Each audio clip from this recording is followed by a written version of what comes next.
Welcome. This is Majesty Sussex Report, and I'm Antonia.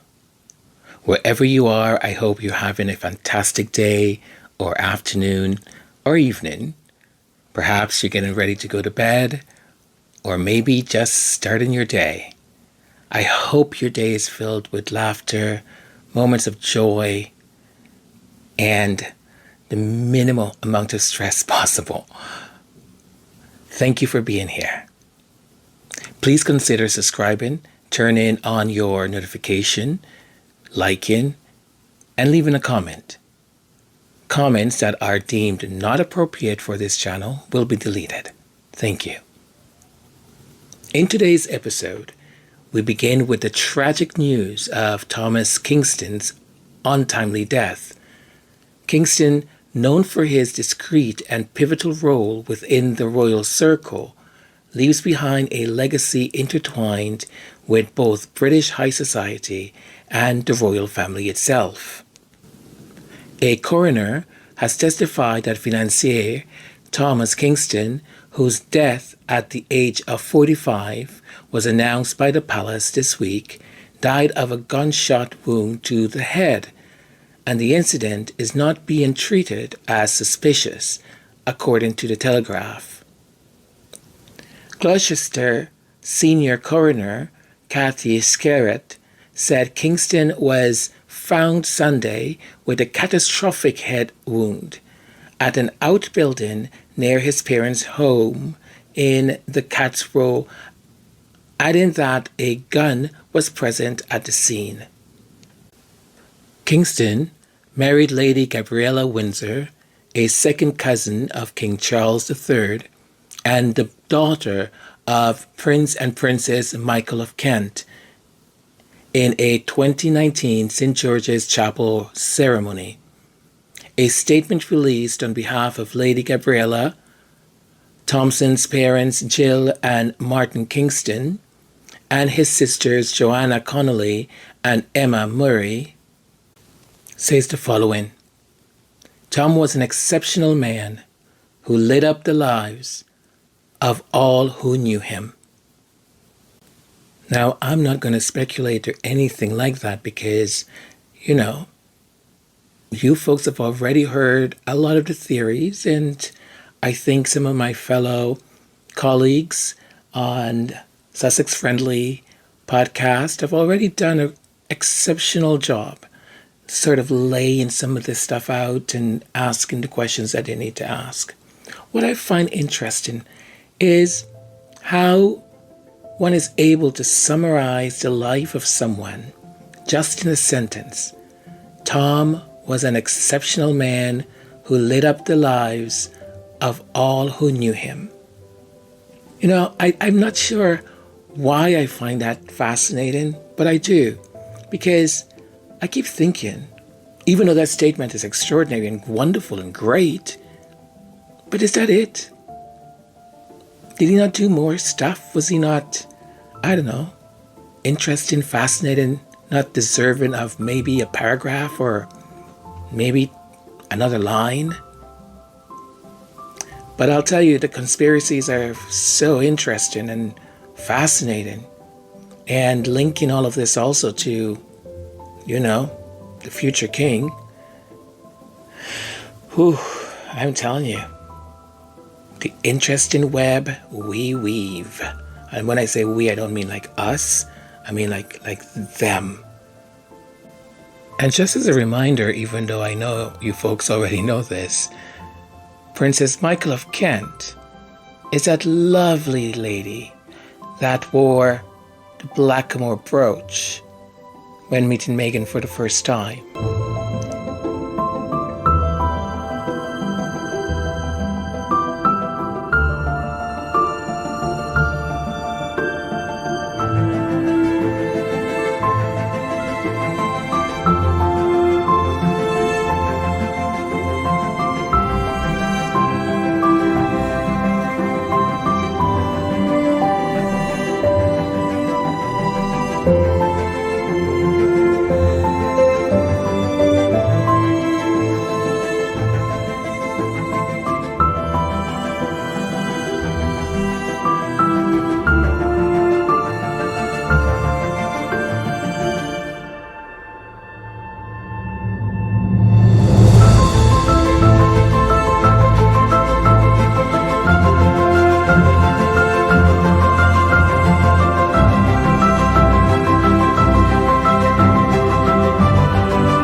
Welcome back.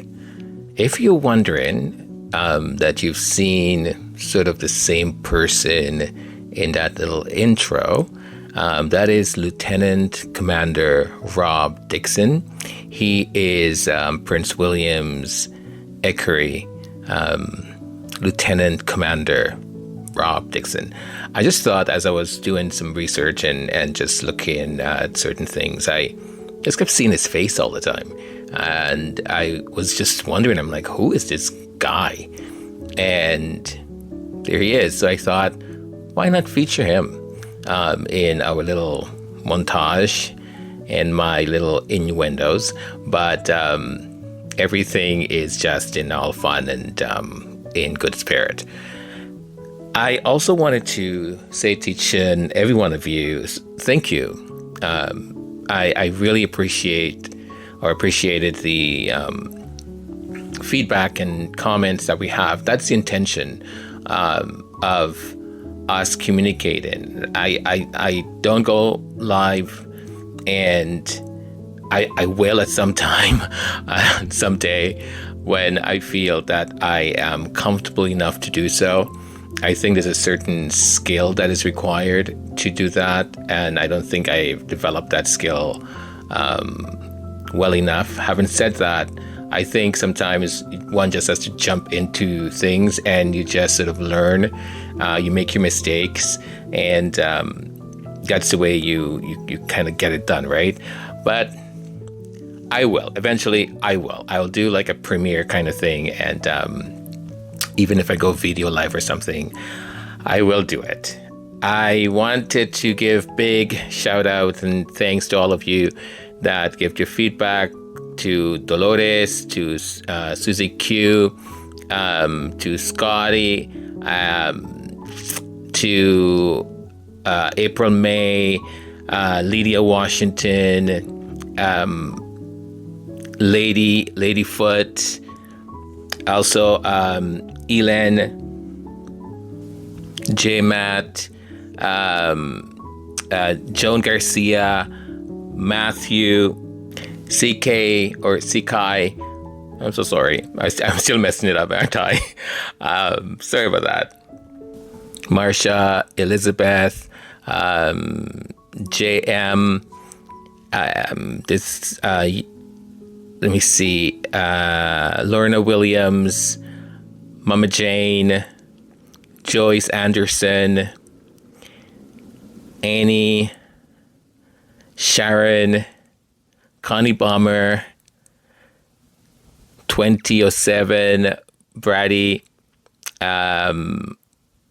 Heather, and Mary G, and so many more of you. Like, thank you very much for always engaging. Thank you for having this conversation, and for us to uplift this channel and continue to make it a place for us to communicate and enjoy the content and so on. I'm inspired to always bring to you content that I think will be fun or that you will enjoy, and hopefully you do so. But I do realize that there was something odd that actually happened, and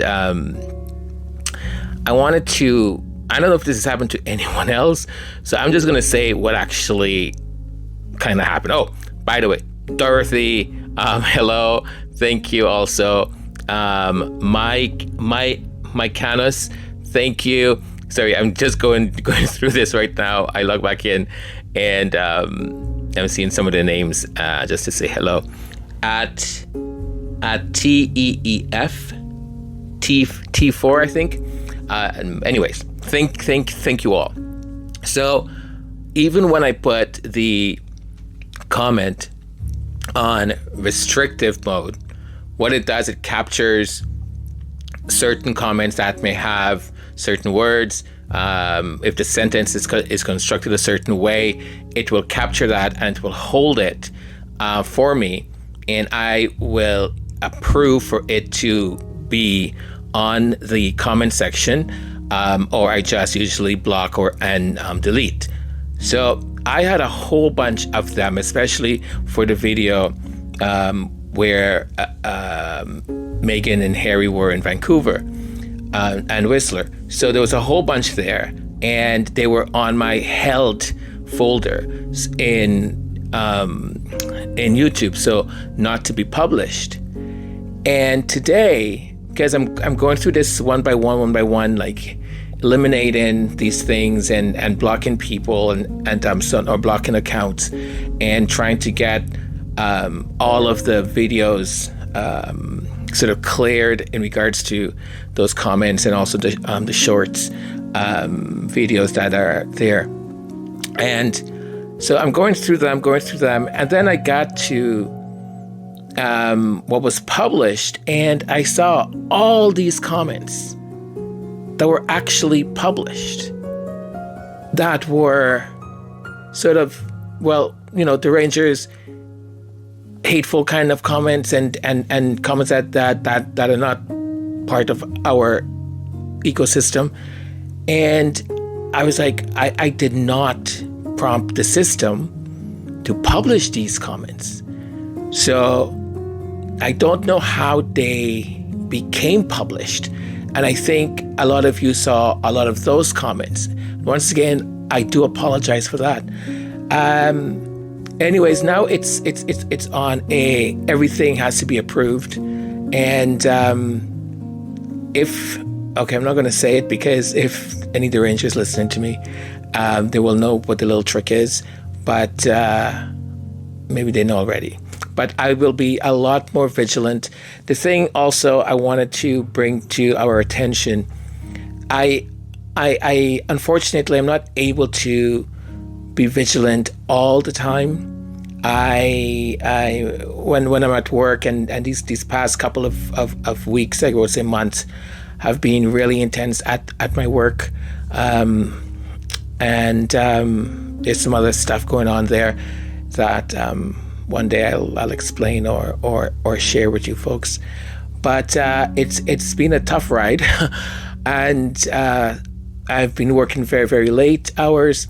So by the time I get home, I'm exhausted, and I tend to sort of go in and just check a couple of things and then carry on. But I will have more time now. I will dedicate time to actually, every single day, if not twice a day, once a day, to go in and just look at all the comments and make sure if there's anything there that is unpleasant or unwanted, it gets deleted.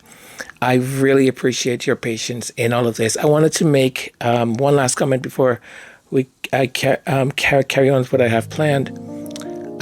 Someone had written and said something about if you're here for the click stuff or the subscribers or whatever. I just kind of saw the comment really, really quickly, and I know the comment wasn't referring to me. The comment was referring to their people or channels that is what they're there for. They don't care about their memberships or their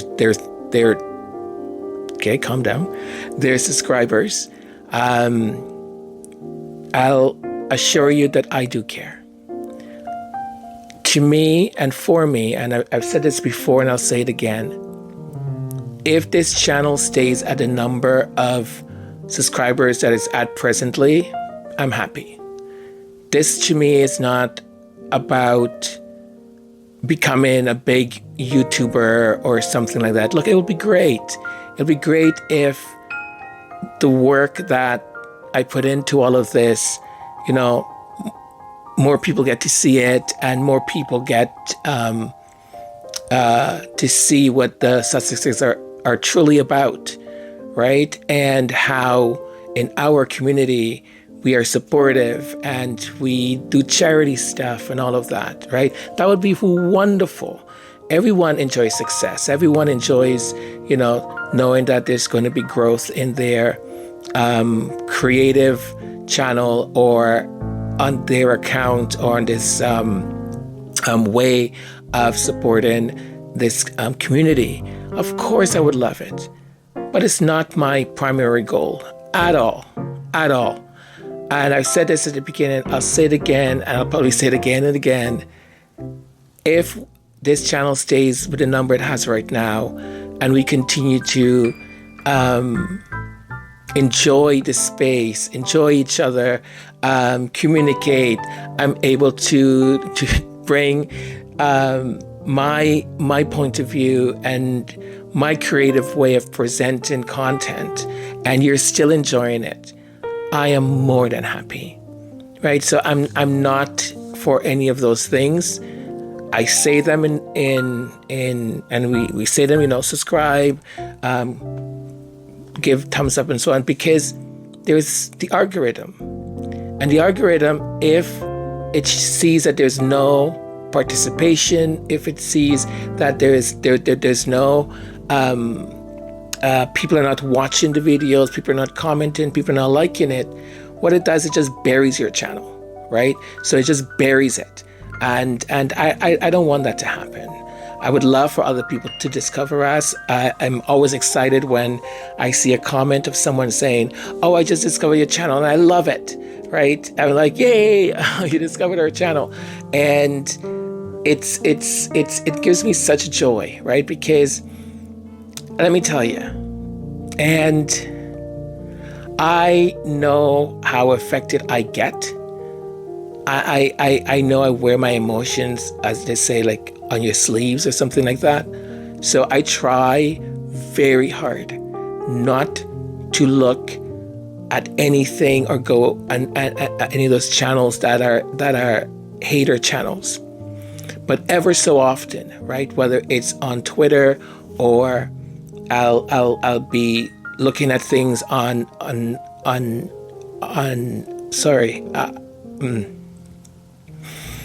YouTube, and I will come across a video and it will have some sort of salacious title on it, and I'll be like, "Oh, what's that about?" And I click on it, and 5 minutes of listening and watching, it is horrible the things these people say. I watched on, was it GB News. It was just on YouTube. It came up in my feed, and Nana or Nene or Nana Naka, whatever her name is, they were calling the Duchess of Sussex, saying that.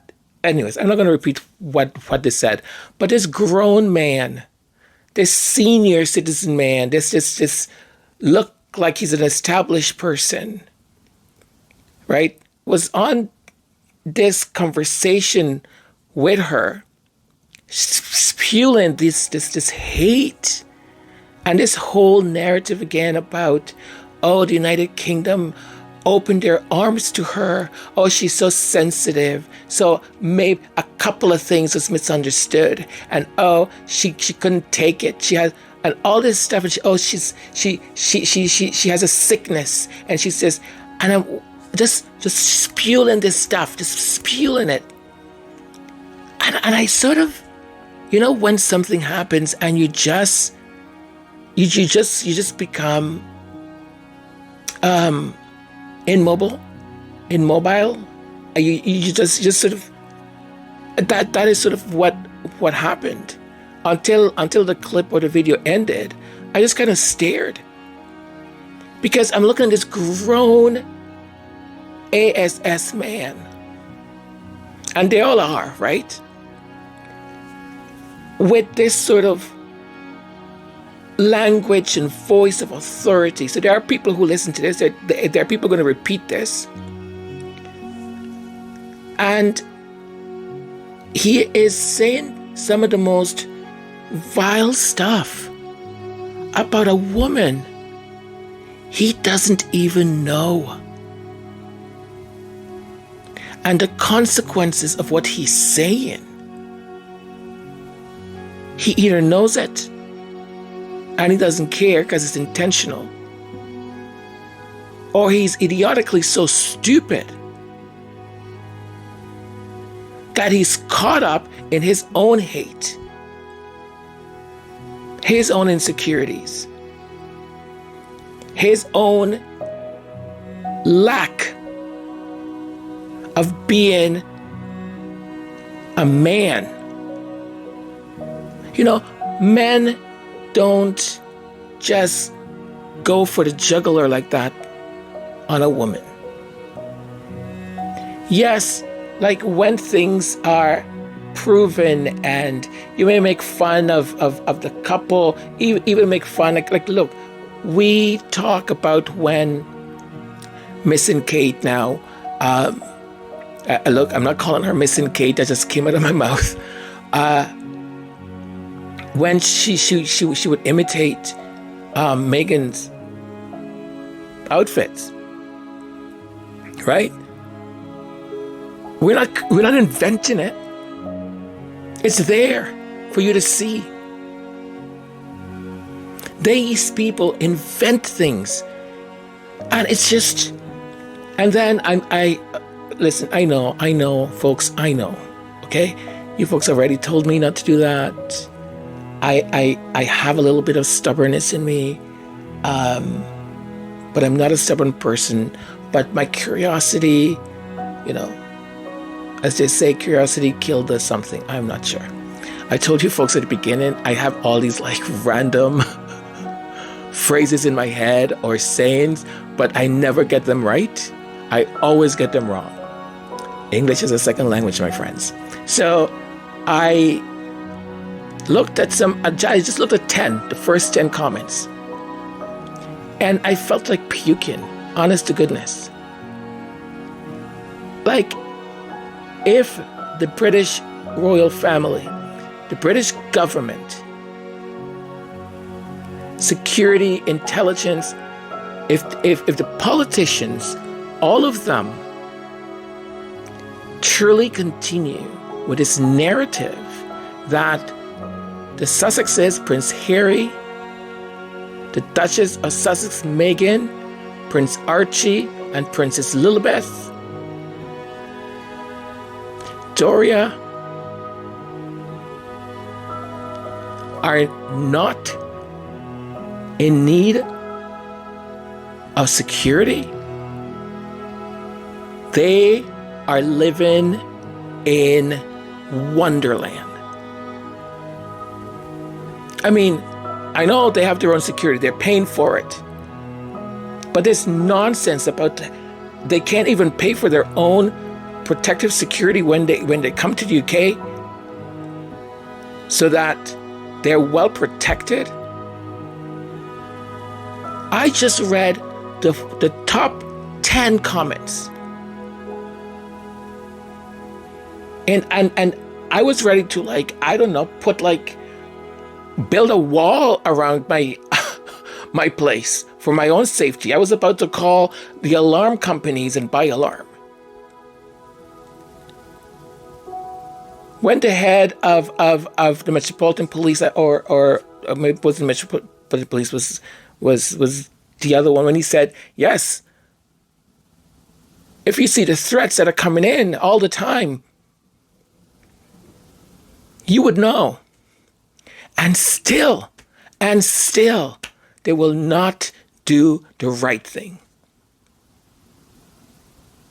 Gosh, I don't understand. I don't.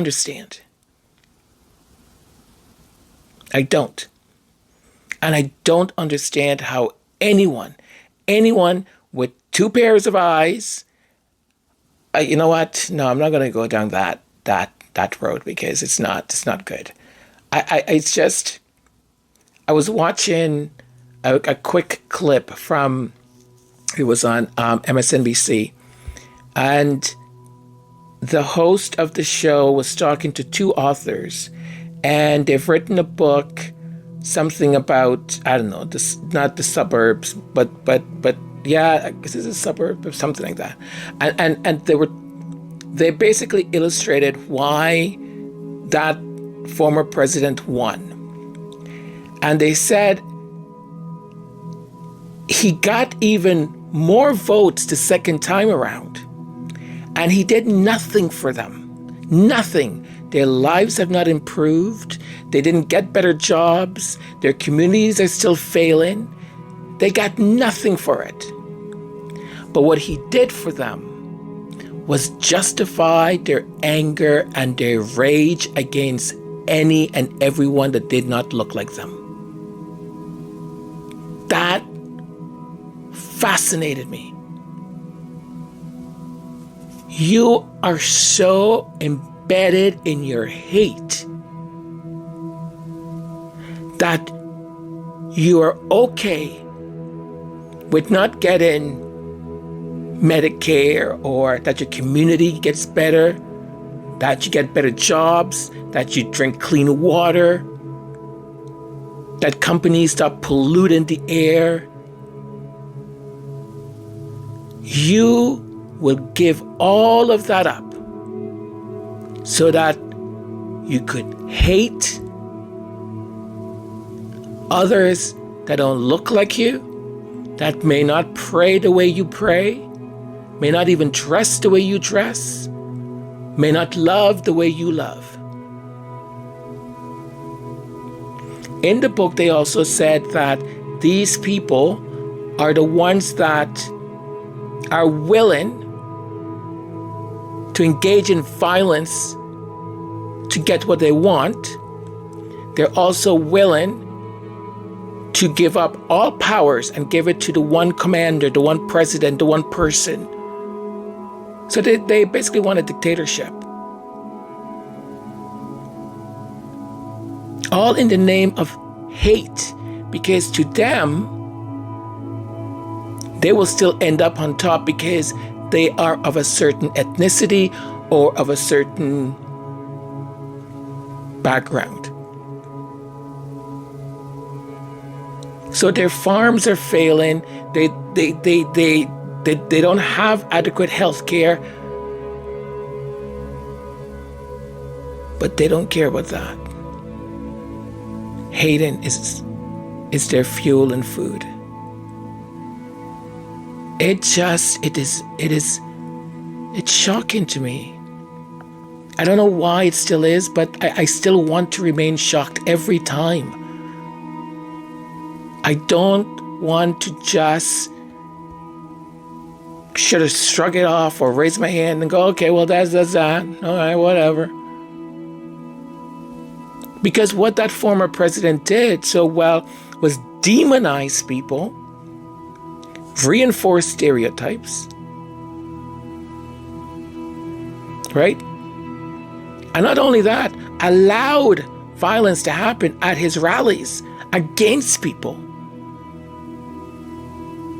Look what he did in Washington. People were shot at, gassed, so he can walk across the street and hold the Bible upside down. This man doesn't read the Bible. He knows nothing about the Bible. Come on. So the book that they were promoting or they were talking about, they said, no, it has nothing to do with that. It doesn't matter what the Democrats offer these people. They just want to stick it into the Democrats.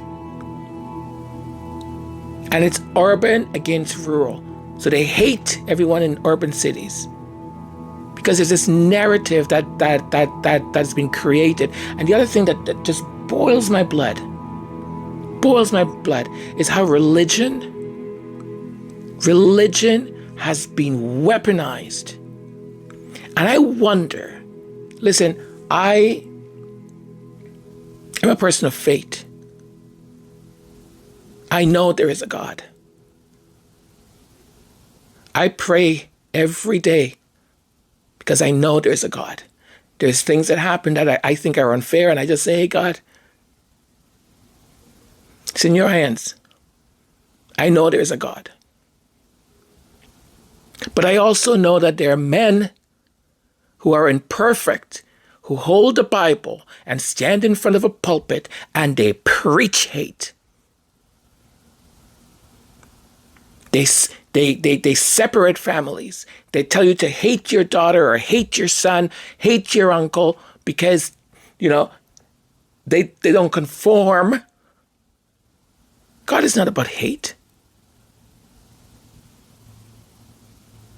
When did God become about hate? When did Christ become about hate? When do I have the right to tell a woman what she should or shouldn't do with her body? When did that happen? Right? But it's systematic. And I think sometimes we get too conformist. And that is why I always want to be shocked at it. I want to read it and be alarmed and be shocked. So I'm not complacent. Because I'll tell you, from the very beginning of all of this, I kept thinking, well, how are people believing this stuff? Right? Why are they believing it?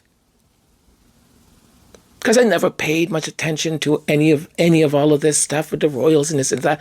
Yes, I watched entertainment shows and they'll say blah blah blah, and I'm like, okay, right? It wasn't part of my tabs that I need to check every day and get updated on.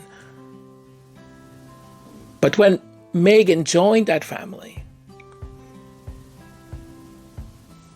I became more interested because representation was happening. And I cared about a person who looks like me, looks like my family, looks like my brother, like my niece, like so many people in the Commonwealth. Different shades, because we're all of different shades, right? But she is one of us.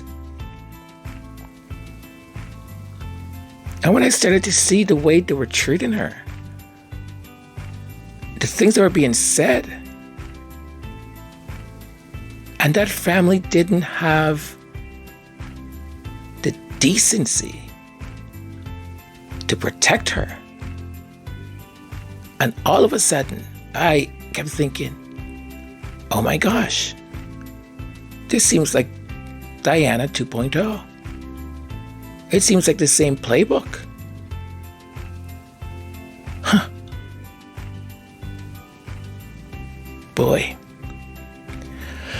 Oh gosh, I just realized that I just went on like a... Oh my gosh. Folks, I'm so sorry. I just realized I was just going there. What, did I speak for half an hour? Oh man, gee, I'm so no, I'm not sorry. I'm not gonna apologize for that. It's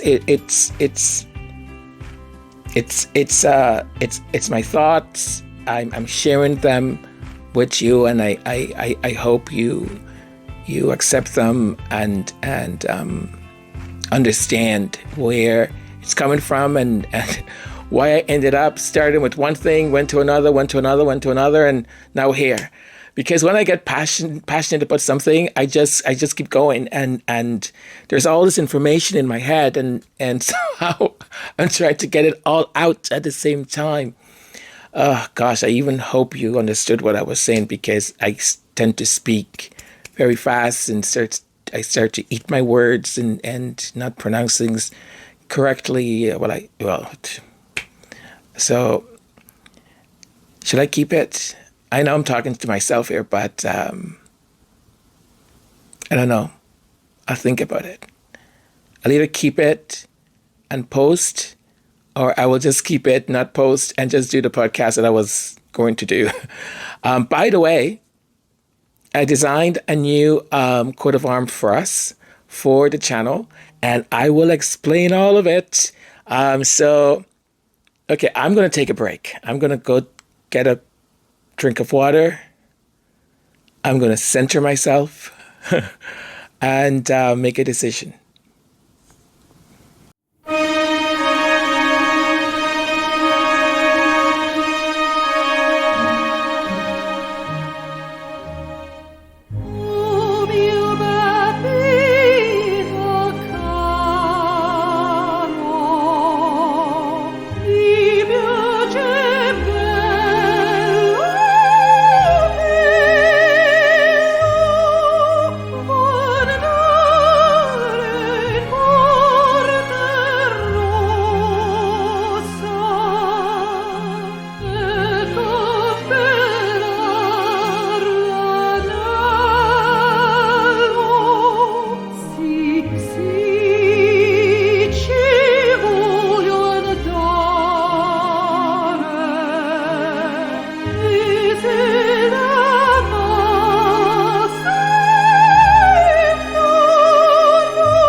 And that was Puccini's O Mio Bambino Caro. This is Q 102.5. Folks, I think I'm on the radio station. Oh my goodness. This just reminded me of listening to classical music on the radio. And also, when I was a kid, when one of our neighbors, she played classical music every Sunday morning, and I had this wonderful attraction to it, and would listen because she would play quite loudly, and I loved it. And I would ask my parents, I was like, what's that music, or can we have it also? So I'm no expert, and don't really ask me to name anything, but I do recognize like the most famous ones or so on that we all love and enjoy. But I do have an appreciation for the opera and classical music and all of that. So I had scheduled a whole different podcast for today, and I am no longer going to do it. As you're listening to this, that means that I made the decision to not delete what I just did, and I'm going to post this because I'm in the habit of doing that quite often. But I think I am going to not do that and just be spontaneous and let it be. So if you were wondering by any chance why, I chose this set that we have sort of like in an ancient forum or coliseum or something like that, I kept thinking of what's happening in the royal family and comparing it in many senses to sort of like a Greek drama or a Greek tragedy, a Greek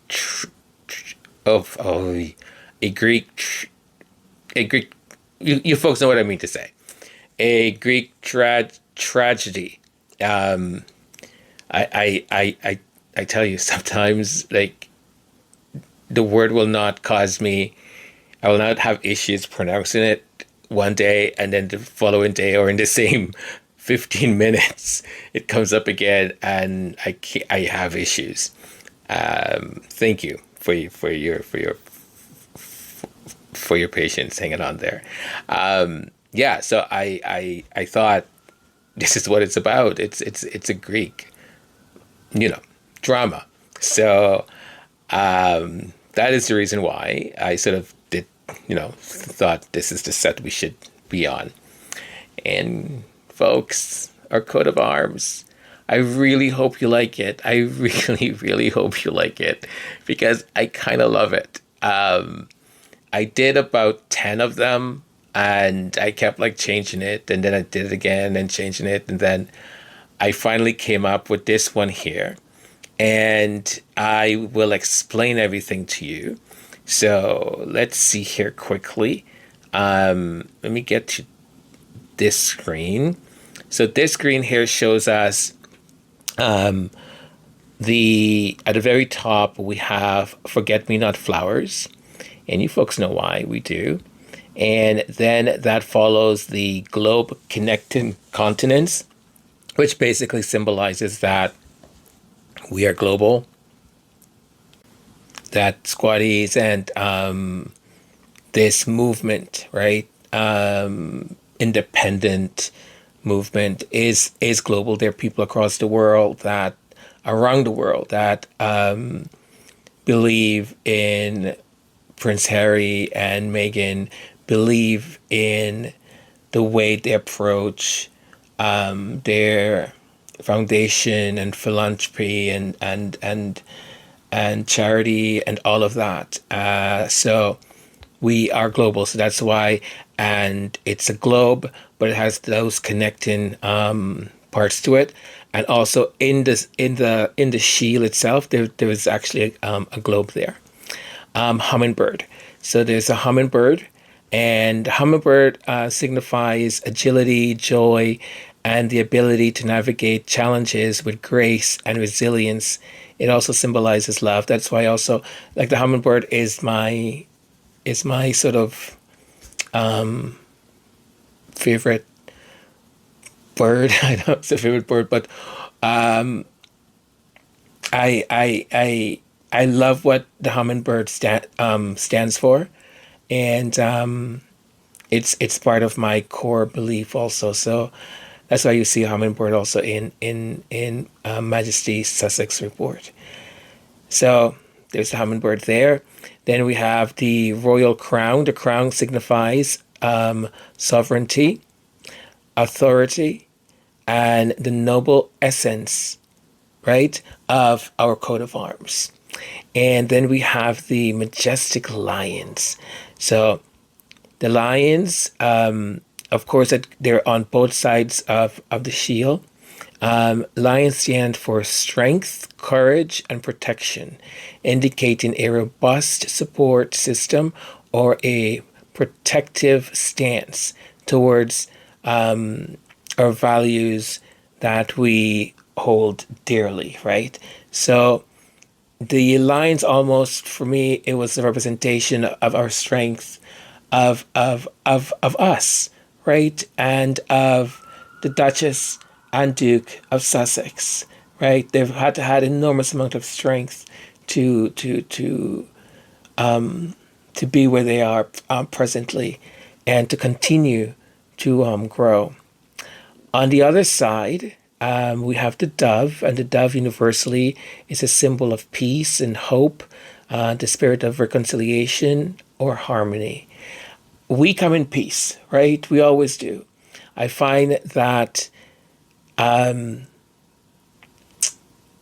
that's a spirit within the community. But if people, right, start to poke at us, oh, that dove turns into a lion, and we we could be just dangerous. Okay, so so that's why the dove is there. The golden feather pen, the importance of it is about communication, right? By what we do, it's about communication. It's about telling the truth. It's about storytelling. It's about the power of words, suggesting a commitment to transparency and integrity. We don't invent stories. When I speak to you folks, I don't just come up with some story and say, well, this, that, and she should have, and my sources are telling me that. No, no, right? We look at what's in social media, we look at what's out there, and we bring it to you, and we try and deduct from the things that are being told to us. This doesn't seem like the truth. This is far fetched. It's more likely over here, right? So that is what we do, and we will continue to keep that integrity. The lighthouse represents guidance, hope, and safe harbor, shining light through darkness or uncertainty. We know that, being supporters of the Sussexes and also the things that they have gone through and continue to battle, you know, we should always have a guiding light. We should also never lose hope and be centered in what they represent and the things that we appreciate that they represent, that we have taken and uplifted, right? Because it's part of our value system also. And I don't think I need to explain the peony flowers. I think they're Megan's favorite kind of flowers. So peonies symbolize prosperity, and they symbolize honor and the blossom of success and noble action. So I have them on both sides. And again, the majestic lion is there. So the green represents prosperity and fruitfulness and abundance, and the blue represents majesty and royalty, dignity, dignify, all that kind of stuff. So I really hope you like it. And so it's on not the house page, the home page, the house page, the house page. What's wrong with me? Oh boy, what a podcast today.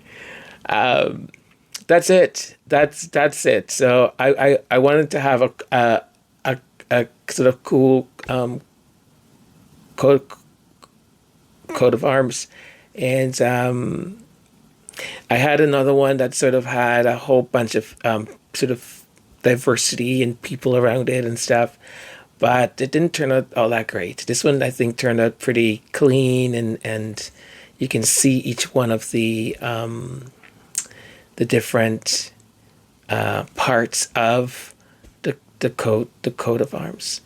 I hope you like it. Do tell me in the comment section if you do.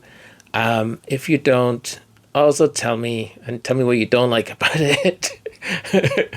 I no promises that it will change though, but do tell me, because I might get further ideas and we can maybe do another iteration of it. Okay, so what else I needed to say before I just let you folks go? Oh, I know. So, mindful meditation, I will have that up for the morning. So, mindful meditation will be there in the morning. And for the podcast, there will be one tomorrow. So, the one that I was about to do today, I will do that for tomorrow. And what it is actually is, to give you a little teaser, it's not going to be a long one. It's about sort of mysteries and stuff, conniving and I don't want to say unsolved mysteries, because they're not really unsolved mysteries within the British royal family. So we're going back a little bit, looking at a little bit conspiracies and stuff like that, based on everything that's happening right now, and all that uncertainty and these secrecy and things don't sort of add up, right? So I thought I should do that.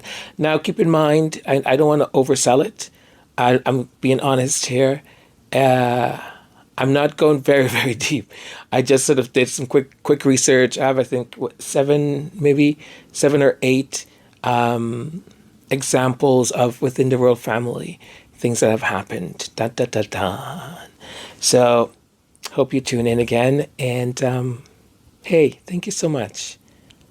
Thank you. It's been some interesting and some weird times, and there's some stuff happening for me also personally, and this channel has been just a place of comfort and a place of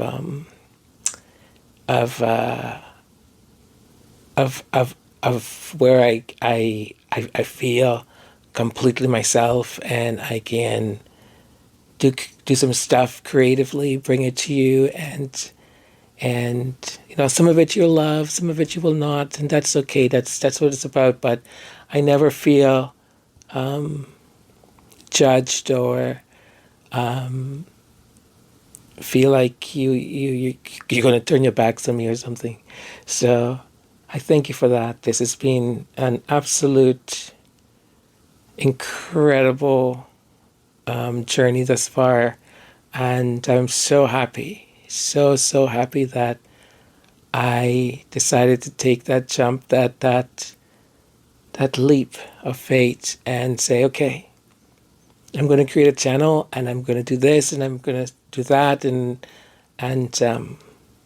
okay, I want to start to get emotional, and I kind of just want to end this now. So thank you so much.